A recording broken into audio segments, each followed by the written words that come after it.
Et nous parlons aquaculture ce matin avec notre invitée de 7h50, Majida Maharouf, directrice de l'Agence nationale pour le développement de l'aquaculture. Bonjour. Oui, bonjour monsieur. Nous sommes à quelques jours du salon Aliotis auquel vous allez participer. C'est donc du 20 au 24 février. On va parler de votre participation. Bien sûr, on va s'intéresser à votre secteur. Où en est aujourd'hui l'aquaculture au Maroc? Est-ce qu'on est sur la bonne voie?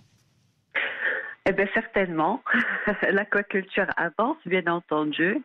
Donc, comme vous savez, on est en train de construire un nouveau secteur et donc, ça demande beaucoup d'efforts, beaucoup de temps. Et depuis la stratégie, le lancement de la stratégie Aliotis, donc l'agence de développement de l'aquaculture a fait un grand effort. C'est d'abord de mettre en place les fondamentaux pour construire un secteur durable. Et donc, nous avons, comme vous savez, c'est une activité quand même qui se fait en mer. Donc, il y a beaucoup de choses invisibles pour les investisseurs. Donc, l'agence a essayé de baliser le terrain pour les investisseurs. Nous avons étudié pratiquement 1700 kilomètres de côte pour identifier les espaces qui sont disponibles et favorables à l'aquaculture. Ce qui nous a révélé un grand potentiel. Aujourd'hui, sur les 1700 kilomètres, on a un potentiel de 380 000 tonnes. Et donc, ce qui est quand même très, très intéressant pour les investisseurs.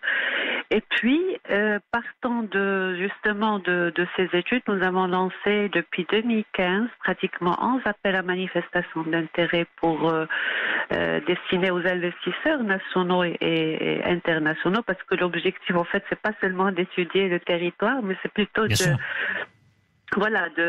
faire venir, de donner de la visibilité aux investisseurs et d'avoir des projets d'investissement. Donc, sur les 11 appels, 5 ont été dédiés aux jeunes entrepreneurs. Donc là, c'est une volonté d'intégrer les jeunes entrepreneurs dans l'aquaculture. Aujourd'hui, on est sur 250 projets qui sont sur la table. On est en train de délivrer les autorisations et j'espère bientôt les premiers projets vont commencer à voir les jours sur le terrain. Donc, travail de terrain qui a été effectué. On a balisé le terrain depuis 3 ans, 4 ans. On est vraiment dans un travail concret où on ramène des investisseurs, on commence à signer les premiers contrats.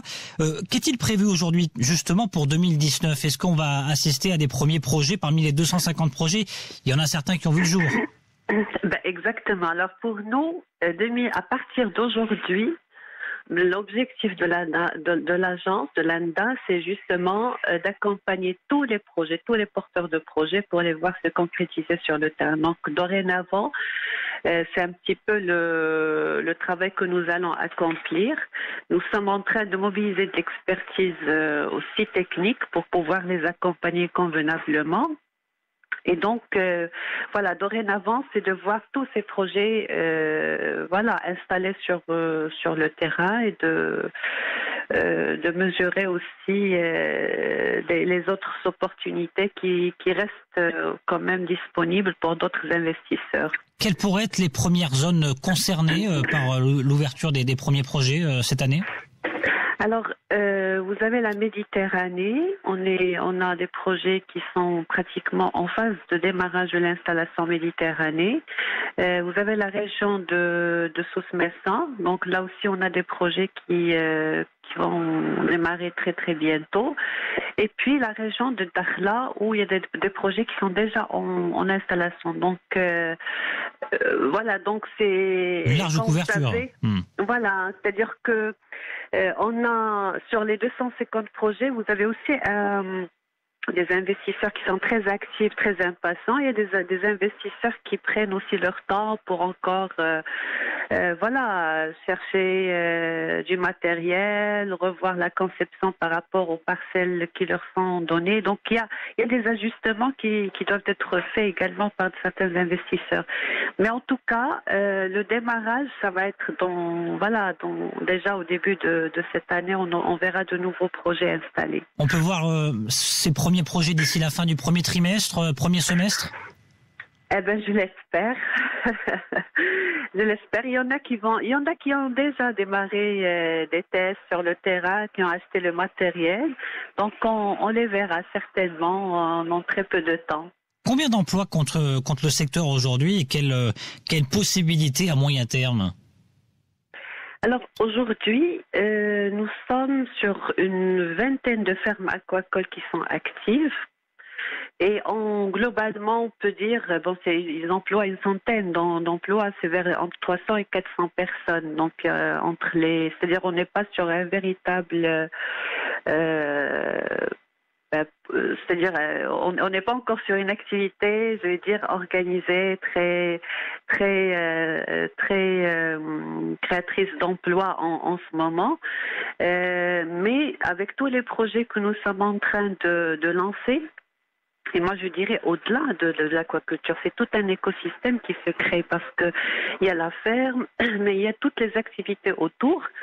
Et donc, certainement, nous allons voir en fait l'effet de l'installation de ces projets dans la création d'emplois, dans la création de nouvelles activités.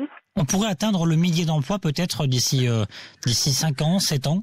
Alors pour nous, les 250 projets, ils prévoient quelques 3000 emplois. 3000 emplois. En étant pessimiste, c'est des emplois directs. Emplois directs, donc bonne nouvelle. Donc en plus des emplois indirects, on peut peut-être doubler facilement ce chiffre. Oui, certainement, parce qu'il y a, comme j'ai dit, il y a plusieurs autres activités qui vont voir le jour, dans le commerce, la distribution des produits aquacoles, dans la fabrication de l'aliment, dans la valorisation des produits aquacoles, dans les chantiers navals, parce que là, c'est des projets qui vont tous utiliser des barges et des bateaux de servitude. Et donc, on a déjà démarré. Donc, le chantier naval d'Agadir a déjà fabriqué une barge pour un projet au nord. Donc, vous imaginez un peu la dynamique qui va se créer autour de ce nombre de projets. Justement, le rôle de votre agence, bien sûr, ça a été donc de faire ce travail de terrain, d'attirer des investisseurs, mais il y a aussi un rôle concernant l'emploi et l'information. Est-ce que ce rôle aujourd'hui, il est concret? Est-ce qu'il est appelé également à évoluer dans le temps? Alors, l'emploi, c'est le secteur privé qui va créer de l'emploi. Donc nous, on est en train de travailler pour qu'on ait des projets qui vont créer de l'emploi.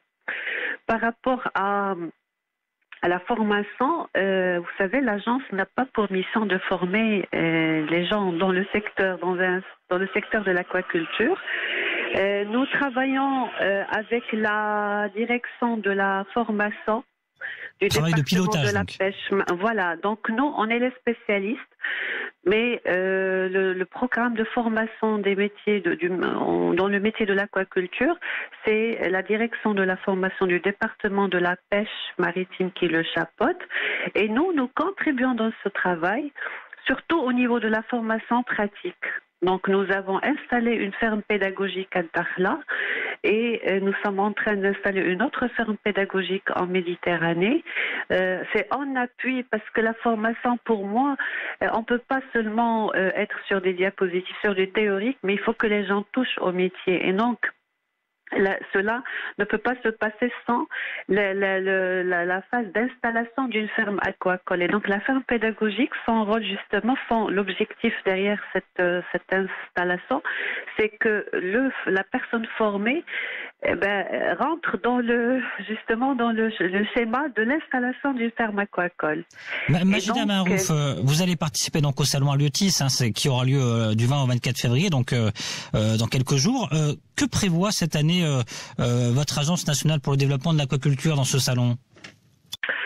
Eh bien, comme pour chaque édition, donc nous avons prévu un espace aquacole dans lequel nous aurons 26 exposants. Donc entre les nationaux et les internationaux. C'est un effectif qui grandit. La dernière fois, on était sur une dizaine. Maintenant, on est sur 26. J'espère que la prochaine édition on aura encore beaucoup plus d'exposants.